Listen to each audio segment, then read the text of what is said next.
Thank you. Mr. Gerbrandy, for 2 minutes. Thank you. Still some applause. Thank you, Madam Chair.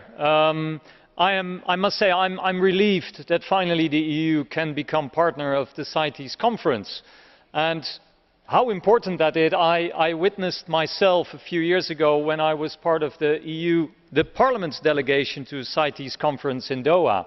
We did not speak with one voice there. We were not very united. We were more occupied by our internal negotiations as EU member states than that we made a strong position at the conference itself.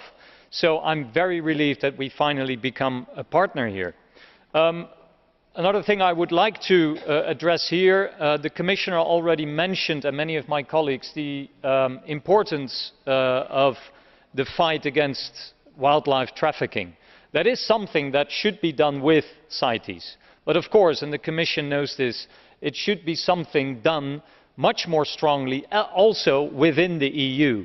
And therefore I hope that Commissioner Moedas can give the message to not only his colleague responsible for the environment, but also his colleagues higher up the hierarchy chain in the Commission, that we really need an EU action plan against wildlife trafficking. And the sooner the better. Thank you, Chair. Thank you. Our next speaker for 2 minutes is Ms. Boylan, please. Thank you, Chair. I welcome today's recommendation for the EU accession on the Convention of International Trade in Endangered Species of Plants and Animals. The European Union cannot be found wanting in its actions, and it cannot allow species like the African elephant and rhino to be consigned